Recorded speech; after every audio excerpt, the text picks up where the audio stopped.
अग्निवीरों को मोदी सरकार देने जा रही है बड़ी जिम्मेदारी। देश के 40,000 जवानों की शुरू हुई खतरनाक ट्रेनिंग। सिर्फ लड़के ही नहीं, सुपर सोल्जर बनकर लड़कियां भी दुश्मन को बना देंगी धुआं। भारत के साथ चीन जो कर रहा है उसका जवाब देने के लिए अब पीएम मोदी ने 160 डिग्री में प्लान तैयार किया है। जिस अग्निवीर भर्ती को लेकर पूरे देश में बवाल हुआ था, अब इन्हीं अग्निवीरों के जरिए पीएम मोदी चीन को उसके नक्शे से मिटाने की तैयारी कर रहे हैं। भारत सिर्फ पहले बैच में ही 40,000 अग्निवीरों को दुनिया की सबसे खतरनाक ट्रेनिंग दे रहा है। ये अग्निवीर आम सैनिकों की तरह नहीं बल्कि उनसे बहुत ज्यादा एडवांस होंगे, जो शायद दुनिया की किसी भी सेना के पास ऐसे सैनिक नहीं होंगे। दुश्मन के खिलाफ जब ये उतरेंगे, इंसान की तरह नहीं बल्कि मशीन की तरह अटैक करेंगे।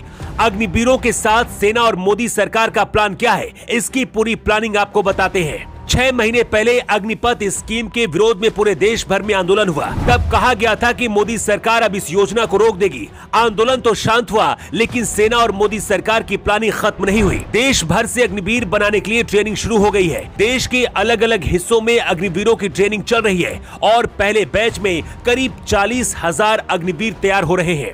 इन जवानों को 8 महीने की सख्त ट्रेनिंग दी जाएगी और जब ये बाहर निकलेंगे तो इंसान कम मशीन की तरह ज्यादा काम करेंगे।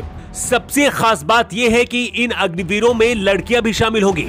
नौसेना में सिर्फ 600 लड़कियों की भर्ती होनी है, लेकिन इसके लिए पहले से ही 10,000 लड़कियों ने अग्निवीर बनने के लिए अपना रजिस्ट्रेशन किया था। इससे आप अंदाजा लगा सकते हैं कि विरोध होना एक तरफ, लेकिन सेना में जाना एक तरफ है। सिर्फ नेवी ही नहीं बल्कि देश के बॉर्डर पर भी ये महिला अग्निवीर अपनी ताकत दिखाएंगी। बीते 2 दशक से कई देश एक दूसरे पर आरोप लगा रहे हैं कि वो अपने सैनिकों के डीएनए में बदलाव करके सुपर सोल्जर्स बनाने की कोशिश कर रहे हैं। 2 साल पहले अमेरिकी इंटेलिजेंस विभाग ने कहा था कि चीन ने काम करना शुरू भी कर दिया है। ब्रिटेन ने भी दावा किया था कि सुपर पावर बनने के लिए चीन अपने सैनिकों की बायोलॉजी बदल रहा है।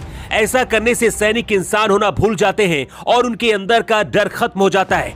बिना डरे ये सैनिक किसी मशीन की तरह आखिरी दम तक दुश्मन से लड़ते हैं। इस हिसाब से भारत की सेना के बारे में भी हमें सोचना होगा। पिछले कई महीने से अग्निवीर योजना और चीन भारत के बीच चल रही लड़ाई को लेकर राहुल गांधी से लेकर विपक्षी दल कई तरह के सवाल उठा चुके हैं, लेकिन मोदी और रक्षा मंत्री राजनाथ सिंह का प्लान क्या है, इसके बारे में आपको बताते हैं। भारत चीन की तरह सैनिकों के डीएनए को नहीं बदलेगा, बल्कि ऐसी सेना बनाने जा रहा है जो पूरी दुनिया से ज्यादा ताकतवर और खतरनाक होगी। इस लिस्ट में अग्निवीरों को शामिल किया गया है। सेना के मुताबिक 4 साल बाद अग्निवीरों से 25% ऐसे जवानों को सिलेक्ट किया जाएगा जो किसी सुपर सोल्जर से कम नहीं होंगे। सिर्फ इतना ही नहीं, LAC पर Bharat anti tank guided missile और रॉकेट लॉन्चर तैयार करने जा रहा है। रक्षा मंत्रालय ने कहा कि देश की उत्तरी सीमाओं पर हुए हाल के घटनाक्रमों को देखते हुए ऐसा फैसला लिया गया है। ये ऐसे हथियार हैं जो देश के उबड़ खाबड़ क्षेत्र और समुद्री इलाकों में तेजी से तैनात हो सकते हैं और दुश्मन को आसानी से धुआं बना देंगे। इसके लिए मोदी सरकार ने 4,276 करोड़ रुपए की भारी भरकम रकम को मंजूरी दे दी है। रक्षा सूत्रों के मुताबिक 350 किलोमीटर की दूरी तक मार करने वाली बैलिस्टिक मिसाइल पृथ्वी 2 को भी जल्दी सेना दुश्मन के खिलाफ मैदान में उतारेगी। भारत सरकार का सबसे ज्यादा फोकस अग्निवीर जवानों पर है, क्योंकि 8 महीने बाद जब ये जवान सुपर सोल्जर्स बनकर बॉर्डर पर उतरेंगे तो चीन और पाकिस्तान के 10-10 जवानों को अकेले ही धुआं बना देंगे। 1 जनवरी से देश भर के 40,000 जवानों को अग्निवीर के लिए तैयार किया जा रहा है।